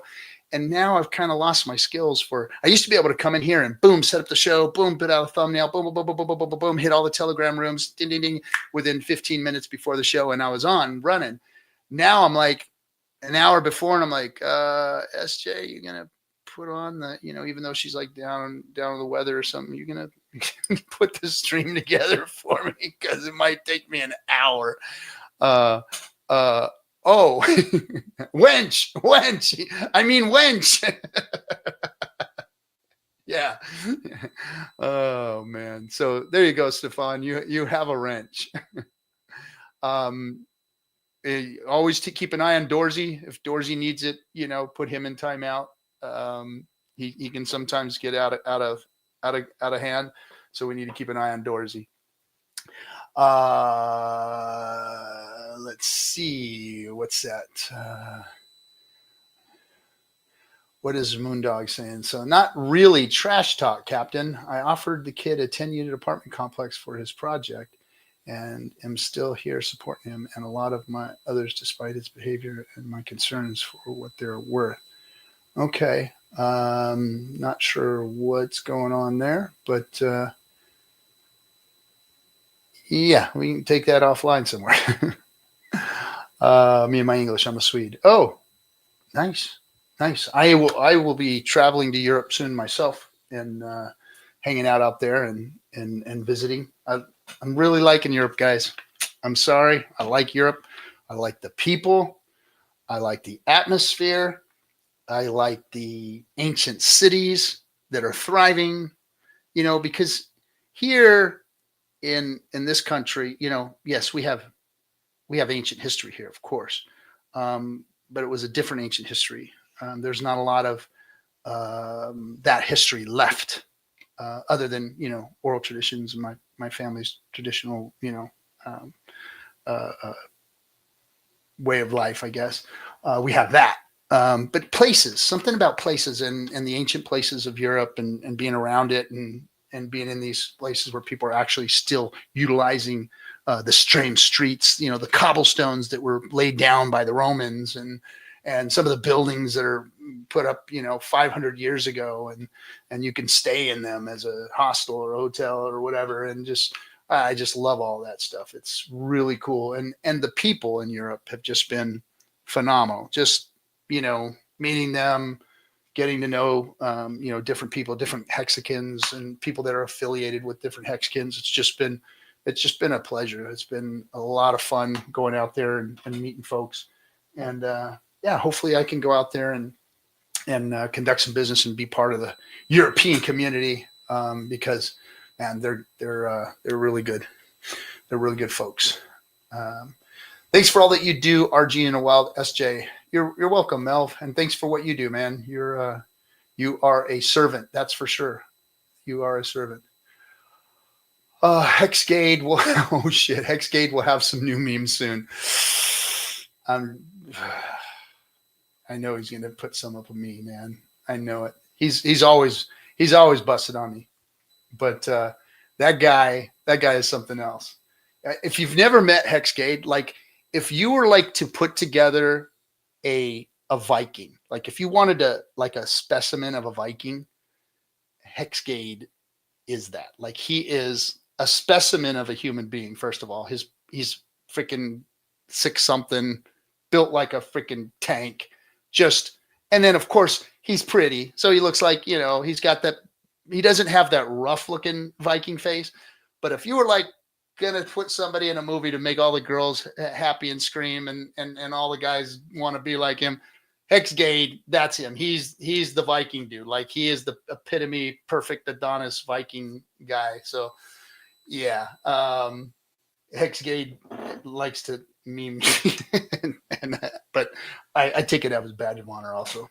But shout out to Hexgade. I like the dude.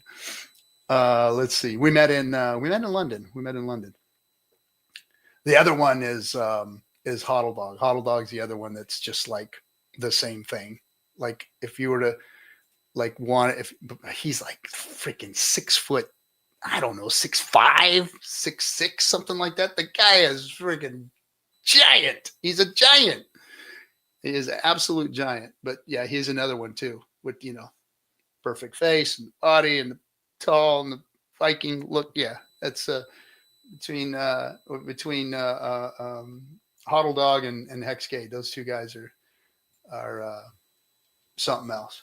All right. What did you say? I think so too on PX. Looking at stakes alone tells a story. Am I missing something here? How come some of you guys say stuff? Oh, do you think EHEX or PHEX will do best? My money is on PHEX. I know this is a conversation everybody likes to. Yeah, I'll get into that one in a second. Yeah, they. So I mentioned a little bit in the beginning is, I've always been a fan of both hexes. I know that, Richard made a statement at one point that PHEX is better than EHEX. The community has spoken. And I think that's because of the tracks that it runs on. EHEX and PHEX are the same product, the same exact product. Now, dynamically, they're going to function different. Why? Because you've got a simpler way of staking, short stakes, low volume stakes, and affordable and what's the word? I don't want to say lucrative, but let's just say lucrative for lack of a better word. Trying to find one. Short staking on PHEX can be lucrative versus short staking on EHEX is impossible. So you have a bigger dynamic on PHEX for your hex stakes so that you can use it differently.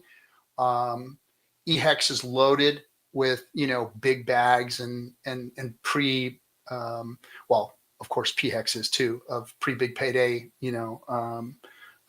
stakes. So I think that there's value in both. The products going to become very rare eventually. One day when people see it, if DeFi survives, and Hex will be out in the front of DeFi, I think that we're going to see a closer parity. I think that you're correct that PHEX is going to run very well and do very good, especially if PulseChain gains popularity and does multiple X's and becomes a viable chain. Then I think that PHEX is going to do very, very well. But that doesn't leave EHEX out. Remember, there's a lot of room now for gains, and depending upon liquidity, how high it can go. And it is the same product. It just functions a little differently. And then if Ethereum gets its head out of its ass and makes it profitable being EHEX, then it's going to become very popular. And you're going to have a lot of people that want to use Ethereum Hex versus PulseChain Hex also. So I think that it has its own chance, and that you can never go wrong as far as making Hex, make more Hex than being diversified into both of them. But there are people that differ. There's people that just want to do EHEX, or people just want to do PHEX, and and we'll see how it all turns out, because again, could go up, could go down. We don't know. So yeah, that's my take on it. There's really not a take, and that's what's funny is that, all of these talking heads that have charts behind them, all will tell you this and that and the other. And then when they're wrong, they never say they were wrong. They just kind of brush it under the rug and move on.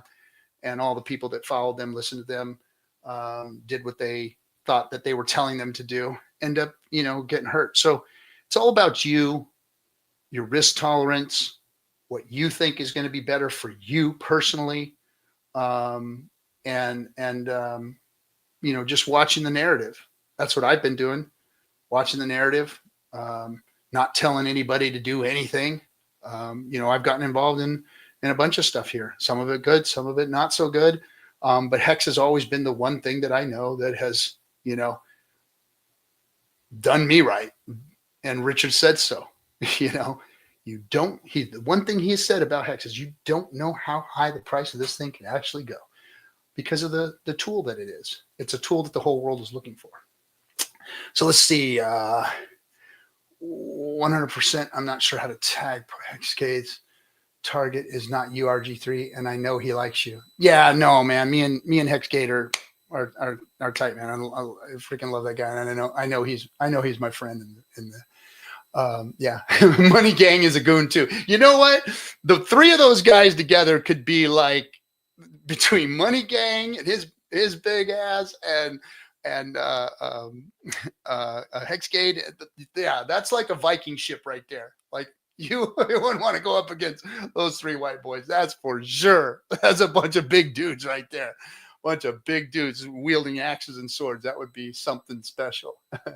Hexgate's next target is not you. And okay, cool. Let's see, guys. Richie's tweet was, "It looks like the market has decided already."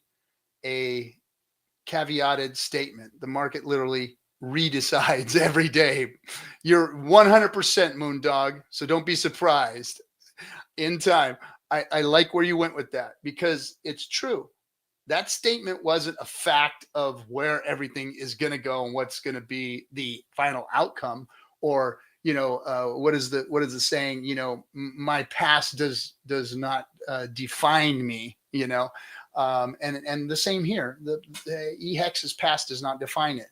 Now both products are great, and I think PHex's product, because of PulseChain, is a better product when it comes down to it.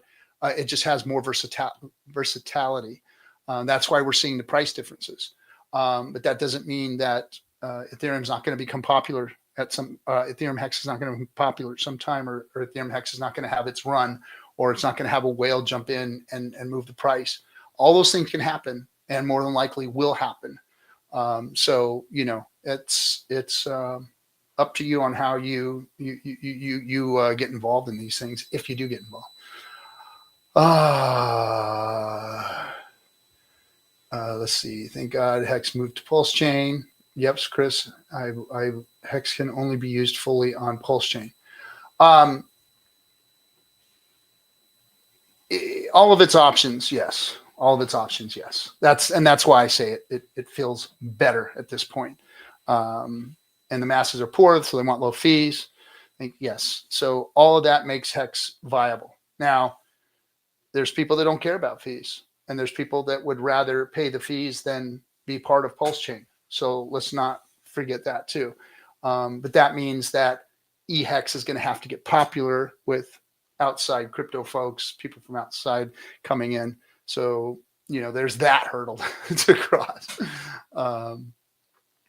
Let's see. Most of the world only look for short stakes and small amounts because most people have barely any savings. Chris, so, I don't know, your situation. And everybody's is different. Everybody's situation is different. Everybody's, time horizons, everybody's risk tolerance, everybody's value add. Everybody has different levels at which they function and operate. Like some people don't care about the price of gas fees. And those are probably big whales, and they'd rather do business on Ethereum. So one whale could move up the price of something, especially if the liquidity is set at a certain point that allows it to move very quickly. One whale's move can spark off a whole chain of events that sends eHex into a frenzy. So there's a lot of different dynamics going on here, and there's a lot of different things. Some of those people, like I said, that don't care about the price of gas fees, also don't care about PulseChain. They'd rather do business on Ethereum, and that's fine, and that's good. And then there's a place for them to, thank God there's a place for them to go and utilize that on Ethereum. So I think that there's a lot going on here, more so than just a cut and dry answer of which is better and which is, they're both very differently. They're dynamically different than one another. Not very, but they operate and function the same way. But they have different use cases at this point. And we'll see where the value wants to go. So I think that looking at things as short-term stakes is, in a bull market, I think that having a level of short-term stakes is a positive, or rolling a monthly stake in through the bull market, and maybe dollar costing yourself out a little, that kind of thing, is smart, or a wise way to handle the bull market. But also, long-term staking should be your priority. Long-term staking should be what you've invested yourself into, especially if you're young. My time horizon, I don't have 30 years of staking. Some of you guys in your 20s, you got 45 years of staking that you can do, and that's way more value than I'll ever be able to create and extract from this system, because of my time horizon. 57 years old. You guys in your 20s, you guys got 45 years of staking in you, easy. And I'll never be able to accumulate that kind of scratch. And you guys have that. So take advantage of it. And I always tell everybody, when you're building a staking ladder, when you're building staking, you should be starting with the most valuable stakes that you can possibly create at this time, which is your 15-year stakes, and working your way back. If you're staking, if that's what your thing is, if that's what you're doing with Hex, if you're not just holding it and buying it and selling it, waiting for price to go up and down and all that kind of stuff, then staking your Hex is the most responsible, the best thing you can possibly do for your future. And then rolling those stakes, and starting at 15 and working yourself back to your smaller stakes. Why do you do that? Why do I say start with your 15-year stakes? Because that's the most T-shares you're going to be able to get.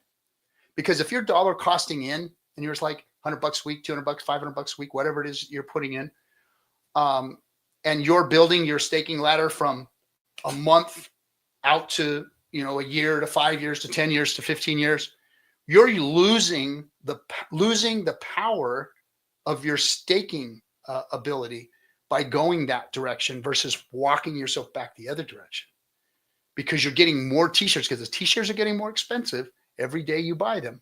So if you're starting at your 15 years and working yourself back to your 1 month stakes, now you're creating real value for yourself. Now you're putting your money to work the best it could possibly be put to work, because you're going to get more T-shares. You're going to get more Hex for those 15-year stakes, versus if you took a whole year to get to those 15-year stakes. You've lost all that value by doing it backwards and not coming from 15 to your early stakes.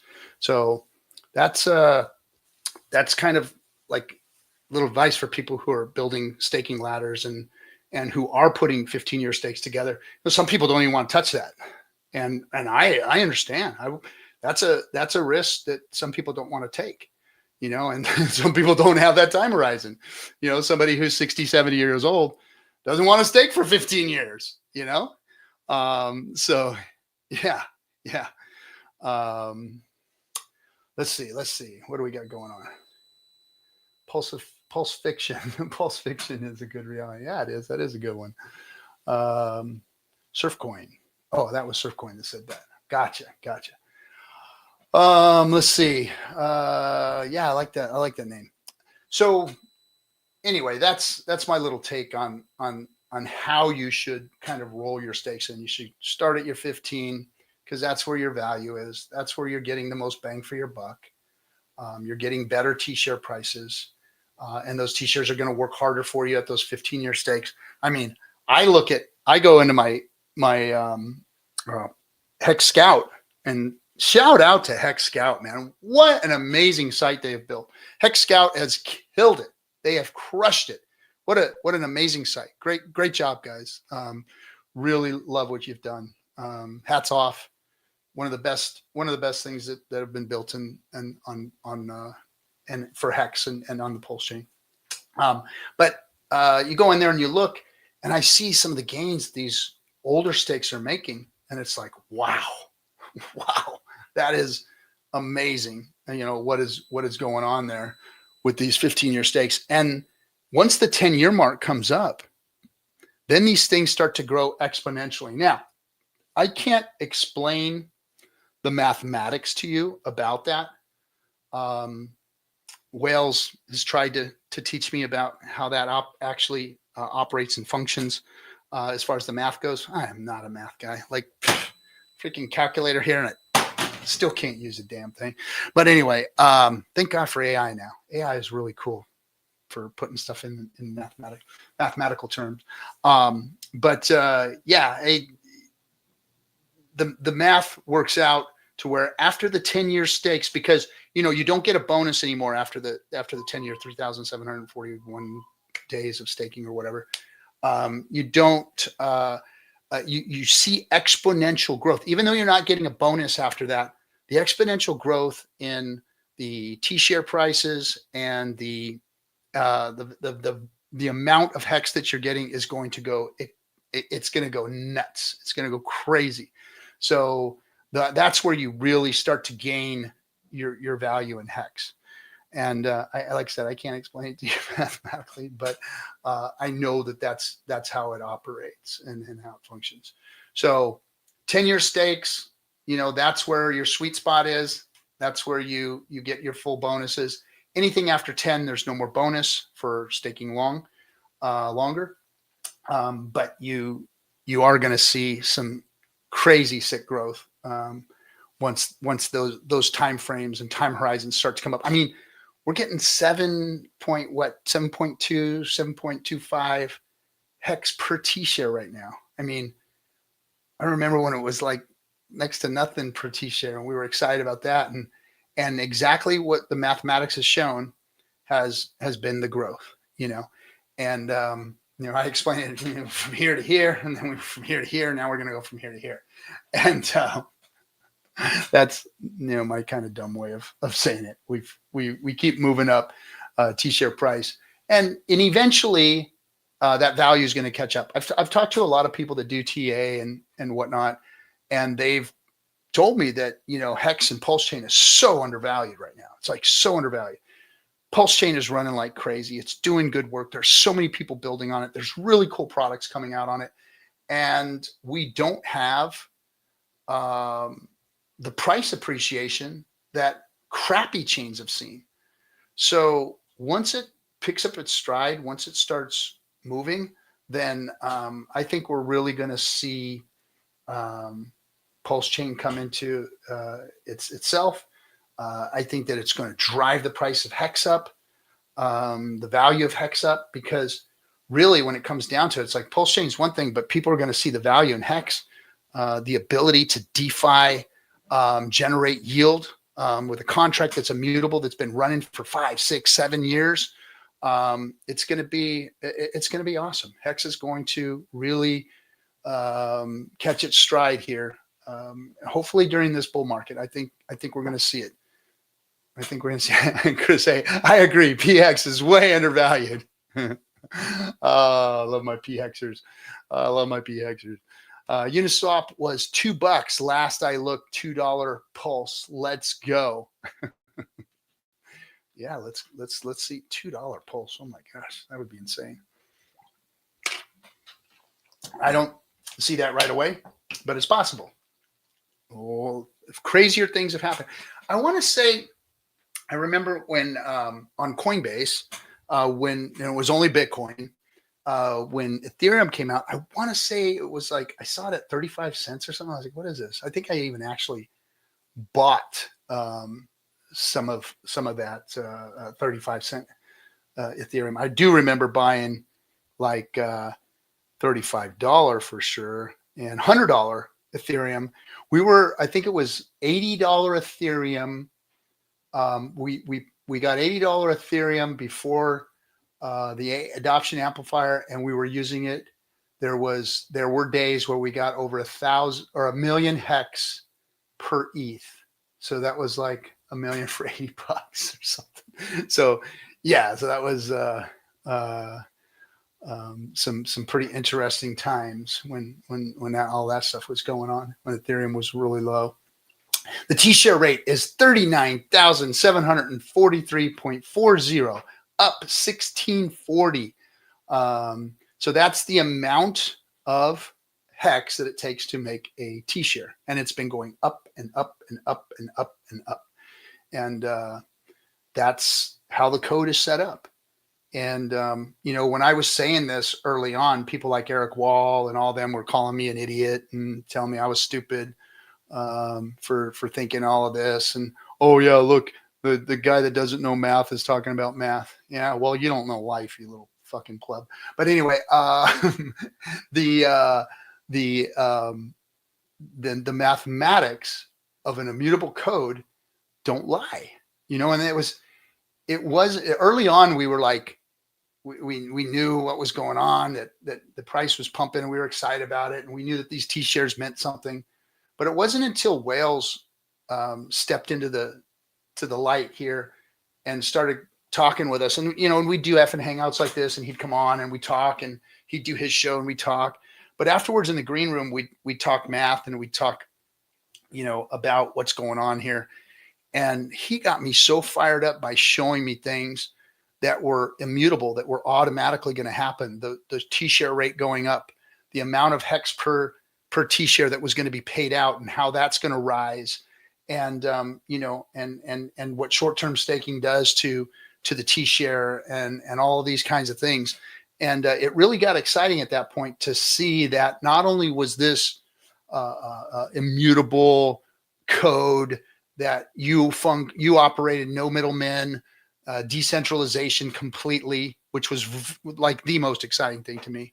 But to see that the code was built like it was and functioned like it did, was just like, it was eye-opening to see the mathematics and how it works out. And that's what's funny is, like, I saw this guy today that was talking shit about Richard on X. Let me see if I can pull this clown up. I don't usually do this, but I really like it when people make stupid comments, dumb mistakes, talk trash out the side of their necks. But this guy was adamant about calling Richard a scammer and all this stuff. And he's one of those little soy boy crypto guys, you know, just like those two guys that cry and stuff on camera. What the bankless guys or whatever. A bunch of plebs, man. Just, oh gosh, it's just so pathetic. Like, how do you even live with yourself? Let's see. Let me go. I'm probably not going to be able to find it, doggone it. But somebody posted right before the show, I got to see it. It was some pleb. Oh, look at Big K and everybody talking. That was cool. I missed that. Let's see if I can. No, I'm sorry. I don't want to. Look at that dude. Damn, that guy's jacked. Let's see. No.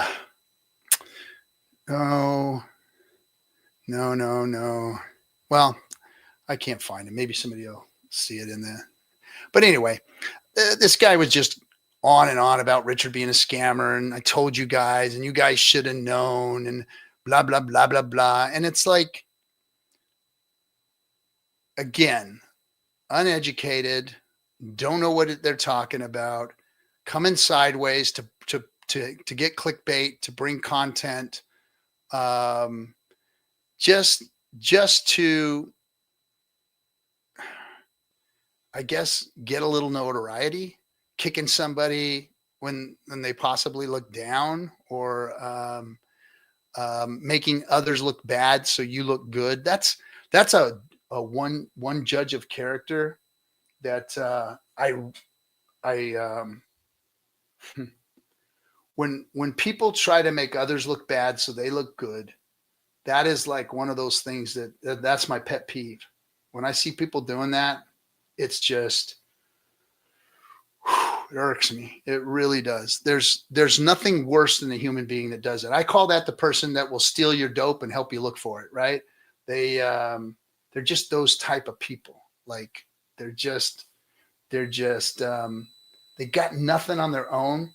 So they try and make you look bad to make them look good. And it's just, that's what this guy was doing. He didn't know anything about what he was talking about. And, and I've seen this many times, like, especially at these crypto events. they will come at you sideways and say, "Oh, you're that Richard Hart supporter, dude. You're gonna, you know, you guys are gonna go to jail. You guys are running a Ponzi. You guys are your MLM scheme is gonna fail." And it's like, first of all, I know you don't know anything because you call it an MLM scheme. And second of all, let me educate you. Maybe, you know, you'll have a different opinion once you really understand what it is. And they don't want to hear. They just want to, you know, be their own thing and say their own thing and try and make themselves look good. And it just falls on deaf ears. So anyway, all right, guys. Well, it's been 2 hours. I think I'm going to call it a night. I appreciate all of you coming. Look, come hang out with us in Vegas. Your event's all taken care of. We don't need no money from the community. We've got sponsors that are going to be there that are going to bring content. We've got outside crypto people, legal people coming. It's going to be a great show. It's going to be a great time. It's going to be a great place to network. You know, it's going to be good. So go to pulsechaintour.com and get yourself tickets to come hang out with us. Hold on, just like I said, me calling you. I'm not going to say it online, but it's a term of endearment. Hey, man, I appreciate the term of endearment, and me calling you a douchebag is a term of endearment too. So have at it, you drunk douchebag. And thanks for commenting. I appreciate the love, man. Just live. Thanks. All right, everybody. Appreciate you. Let's see if they changed the damn thing. So I don't know if I could pull the there it is. They changed everything on StreamYard. So now they got to confuse the old guy, the Xer, not the boomer, the Xer. Call me Xer. Don't call me boomer. Boomer's my mother and my father, not me. All right, guys. Thanks for coming. Appreciate you all. See you next week. I'll be here until the end of the month, and then I'm going off to Panama to go be with Randy Hilarski and his event and speak out there and hang out with the crew with Randy's team and whatnot in Panama. So that's going to be a lot of fun. Anybody's going to be out there. Looking forward to meeting you all. All right, everybody, take care. We'll see you next week. I think we've got some streams aligned before Friday night hangout, and hopefully I'm going to be out there kind of running into everybody else and spaces and stuff, trying to get real active this year and really help out and see what I can do to make things better for this bull market. All right, guys, have a good one. We'll talk soon.